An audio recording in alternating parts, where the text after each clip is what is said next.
So I'm going to talk about breaking ossification, and I think in some ways this is a direct follow-on to Buck's talk earlier about how governance had moved to the mempool. He was talking about how we haven't had a consensus change in 5 years, and we haven't had one that wasn't coded by Peter Wulla in a decade. So I do think it's important that we break ossification, and I don't know that I know exactly how to do it or anything, but I have some thoughts about where we are and where we might be going on that. So background, and this kind of again tails off of where Buck was coming from, but in Bitcoin, since some of the OGs in Bitcoin kind of stepped back from active consensus development, there's not really cultural leadership of Bitcoin. There's no one that people trust to shepherd the protocol forward. We have Bitcoin core developers, they're really janitors. They keep the system running, they keep the releases coming, they improve things, especially in the mempool. But there's no one where if we were to ask, hey, what should we do next with Bitcoin, the protocol at the consensus layer? I don't think anyone in Bitcoin really knows who to ask right now. So there's no leadership really. There's no obvious next steps. You know, with SegWit, it was kind of there are almost obviously two ways to go there. We either go segregated witness, where we solve malleability that way, or we go a series of changes. I think Peter Wulla wrote them all down. We have to make to get to fix transaction malleability without segregated witness. We had to do that because many things that involve pre-signed transactions don't work without some kind of malleability fix or workaround for malleability. We could have also done something like CTV or city cache no input at the time. So we had like three choices, and we did one of them. Great, so that was done. And then Taproot, I don't know if it was an obvious next step, but we had cultural leadership, so we got there. Yeah, but then there's nothing now. What do we do next? No one really knows. Also, we have a problem. The previous talk was about threats to Bitcoin, but I don't see what he was saying as a threat. And I guess my point here is just that there aren't threats to Bitcoin right now. Without active threats to the things that could make Bitcoin work less well, or where we could lose the footing we have, it's harder to know what changes to make to Bitcoin in the absence of major threats. I think this is part of why we see some of the chatter we see where minor things that don't matter, like the full RBF change or the op return change, they make all this noise. They're perceived as threats, not because they're actual threats, but because there are no real threats out there right now. And I think this is a real problem that is making it hard for Bitcoin to improve. Similarly, it's been years now since the last major exchange hack. And it used to be that exchange hacks pushed people into self-custody, and that push to self-custody drove up on-chain fees. And the high on-chain fees, would drive consensus changes, right? Even to some degree, Taproot could be looked at as a result of trying to be able to do more on-chain. Taproot transactions have that key spend, low-cost option available to them that lets even complex contracts resolve cooperatively very inexpensively. And so we used to respond to, oh, there's exchange hacks, everyone wants to go on-chain, now there's high fees, now we need a consensus change. That hasn't happened in years. And then in addition to the lack of threats and the lack of exchange hacks, we have trauma, we have institutional trauma from past events, whether it be the block size wars. If some people have trauma from that, I got yelled at on the mailing list for sounding like someone who had been involved in the block size wars. And there really is, there's trauma out there from these events where there was a real threat of businesses trying to take over Bitcoin, and people think that things look kind of like that, and now there's a trauma response to things that look anything like those old threats. And then some people have similar opinions about Taproot. I don't think they're that important, but they do. But now, in the year 2026, we have emerging threats. Is quantum a threat that could break Bitcoin? Many know my opinion on that, but at least it's something that people are talking about as a real threat. And I think it's important, and it's good. And I keep saying this when I talk about quantum. I don't think necessarily that quantum's a real threat, but I'm glad we're talking about the fact that we should be changing Bitcoin. There's going to be, with almost 100% certainty, a break of Bitcoin's cryptography at some point. Crypto systems just don't last forever. That's not the nature of the beast. They're a technique for securing data that is right now effective, and you should always expect them to break, whether it's the Enigma machine or MD5 or SHA-1 or RSA 1024-bit keys, whatever the thing is, or kind of the old modes of AES, right? We've gone through many crypto systems, they get broken. We should expect that, and I'm glad that quantum is kind of pushing us to have that conversation. We also have the threat of suits. We joked a lot for a while about the other Bitcoin conference that'll be happening, the sideshow that'll be happening next week as the Suitcoin conference. And I think that's really true. It's a Suitcoin conference, and that is in some ways a threat to Bitcoin. The ethos of Bitcoin being decentralized and counterculture and everything is where its strength comes from. And so the suits are a threat. Relatedly, but not the same thing, we have centralization as a threat. The ETFs and MicroStrategy, or now Strategy, and other factors are pulling a lot of Bitcoin into centralized repositories. And when there was a threat to Bitcoin from the block size wars, when there were companies trying to change Bitcoin, what defeated that was decentralized market action, people selling against it. And if all the coins are sitting in Strategy and ETFs, the only people that can sell against a fork are BlackRock and Michael Saylor. So that's a threat. And maybe we should be thinking about that as how do we maintain the counterculture against that? Is there anything we can do with consensus changes that make us stronger there? Another maybe emerging threat, I don't know that it is an emerging threat, but it's something worth talking about perhaps, is the failure of relay policy. Until recently, I think there was some truth, and this is where there was a bit of a conflict maybe between Buck and Shinobi earlier. There was some truth that relay policy was a meaningful control that Bitcoin Core as the primary implementation used to influence behavior on the network. And now, starting kind of last year or maybe the year before, it's been demonstrated intentionally by some folks who are here at this conference, myself included, that relay policy is ineffective. And by demonstrating it, that made it true, right? People respected relay policy because they used to think it was hard to break it. But now that everyone knows who cares that it's easy to break relay policy, it is now a failed control. So is that a threat to Bitcoin? Does that affect how we upgrade Bitcoin in the future? Can we not even use relay policy to protect future upgrade hooks? Does that mean we're going to be doing hard forks instead of soft forks in the future? These are questions. These are threats. These are things that have changed since the last time we did a soft fork on Bitcoin. And lastly, we have at least one new hostile fork happening this year, which is also something we haven't had in a while, and I'm happy to see it happening. And I'll get to why I'm happy about it a bit later in this talk. But yeah, hostile forks are threats, and they could change how we relate to Bitcoin. If a hostile fork has significant strength and hash power behind it, that could affect the way Lightning nodes respond. It could affect the way we open and close channels. It could affect the way we interact with our exchanges or accept Bitcoin on our nodes. There's things that happen when you have hostile forks in motion. So there is a changing landscape. We can't just be sitting on our laurels. And I hope that these threats kind of have the effect of threats. Another thing that's changed in terms of breaking ossification is that more than I think ever before, we have a lot of good options out there for potential ways we could change Bitcoin. These things have been brewing in the background for a long time. And in that time, people have started experimenting with them and figuring out how these things would work in practice. How would wallets adopt these things? How would they affect exchange interactions? All these different pieces have been being worked on. And this is not an exhaustive list or anything like that. It's just some things that are out there that are being actively thought about, developed, and could be how we change Bitcoin. And it's nice to have good options. Like BIP360 has a lot of support as an example out of this. The Fix soft fork seems to have a lot of support behind it. I was joking with Ekram before about whether Opcat does or does not. But there's things that are active, and that's very nice to see. And I think it's part of the steps towards kind of overcoming that inertia of ossification is being able to between good things and decide which of these good things is the right thing to do in Bitcoin.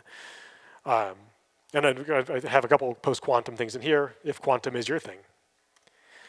So the next thing I want to talk about here is where I said hostile forks are good for Bitcoin. I think we really need to, as a culture, we need to embrace forks and embrace chain splits. We got real scared about this, and this is some of the trauma we have from the block size wars, and it's okay. Bitcoin, it's okay for there to be forks. It's okay for there to be chain splits. They're not that scary. Here's the thing.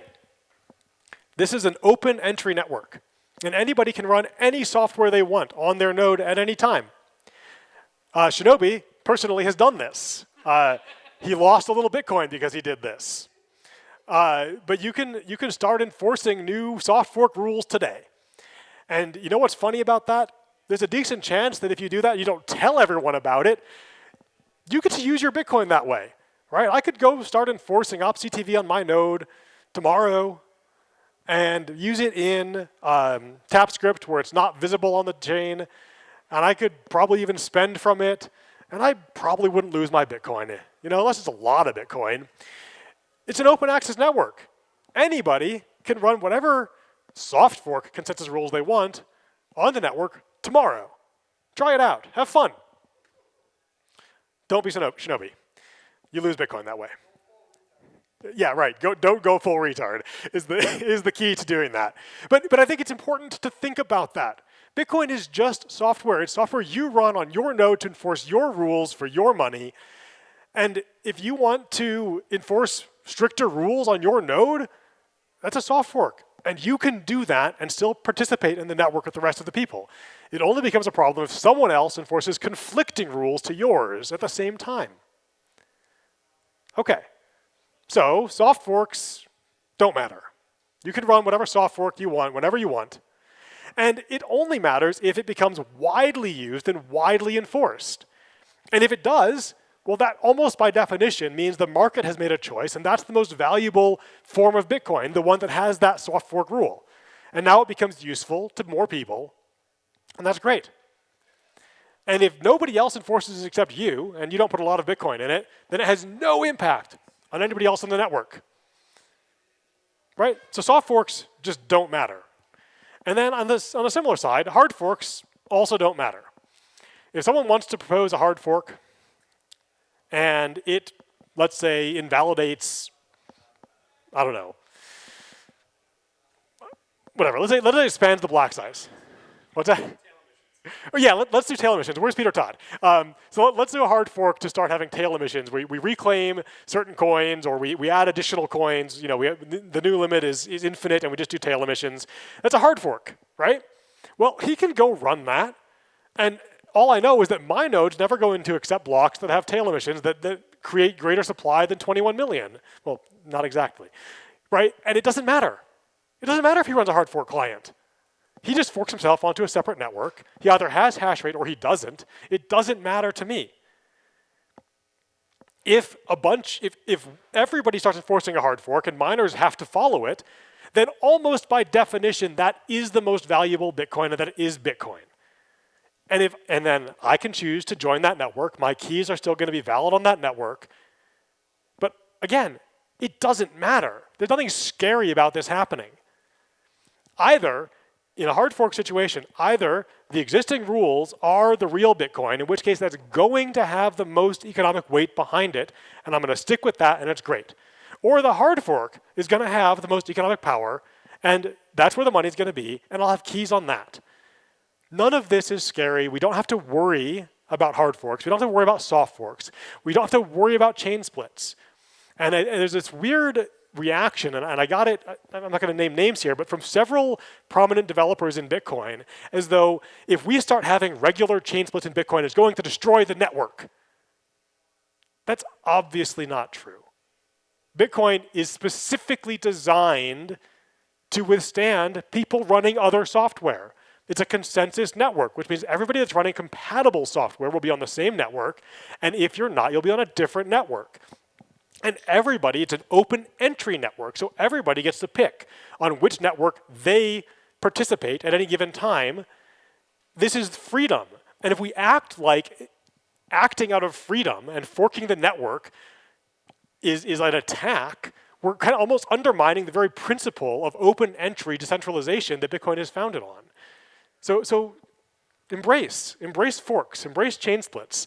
Run something different on your node. See what happens. Break yourself for a while. The great thing is that your keys will still work on the old network when you come back later. It's okay. And this goes to the point of hostile forks are good. I want there to be more things like BIP 110 out there because they let us see this in action. And it's happening right now with BIP 110. Frankly, and I've said this before on other media, I wish BIP 110 was a better soft fork.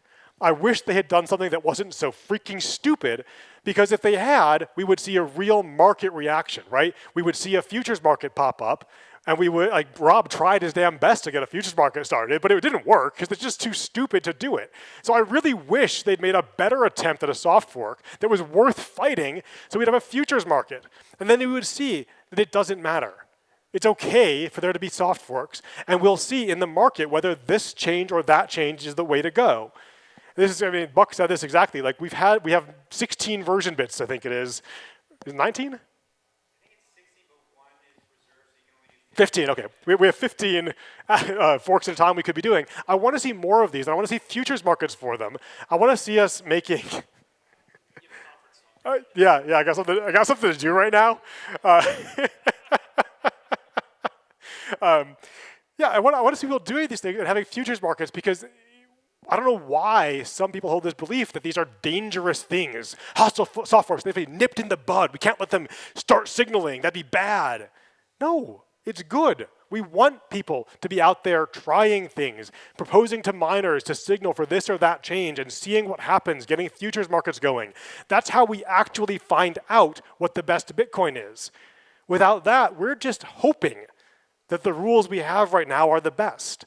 We find out what the real best coin on the market is by having active participation and soft fork proposals and signaling bits going on all the time.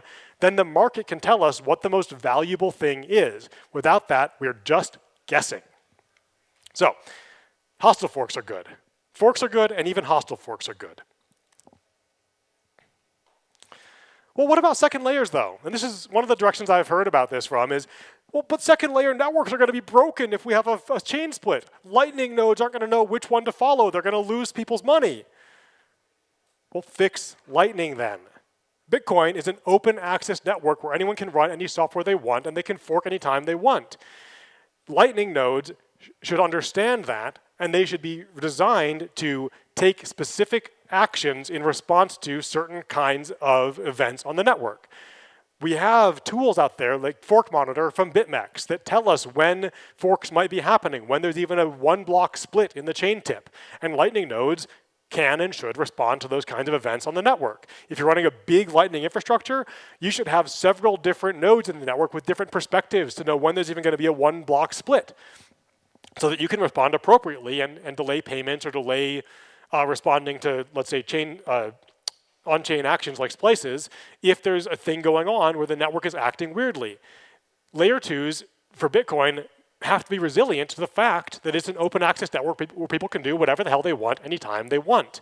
We can't just be like, as kind of the ivory tower of Bitcoin developers, oh, don't start soft forking, you might break Lightning if it's not a 100% consensus when it activates.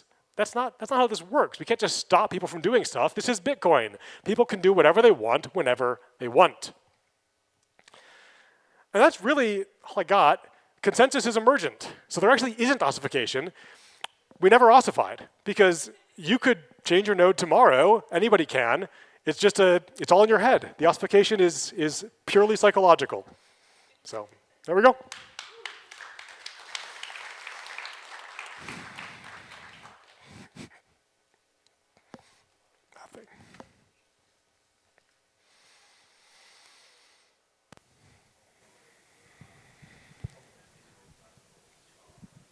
So would you say Bitcoin is in a quantum state of being ossified and not ossified at the same time?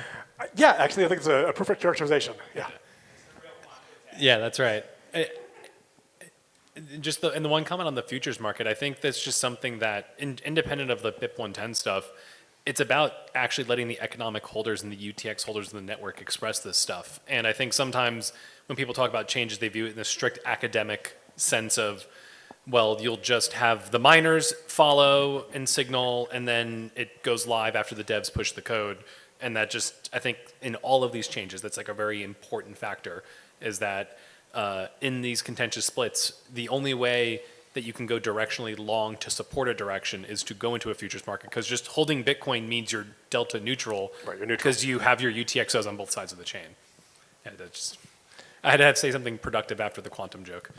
Yeah, no, I mean, I agree, and it's important that we all kind of remember this, that Bitcoin, it's an economic system. The miners are going to hash on where they can get paid, and to get paid, the money has to be worth something, and so it does depend who's going to buy and sell what. So the futures markets are going to tell us what's the most valuable thing.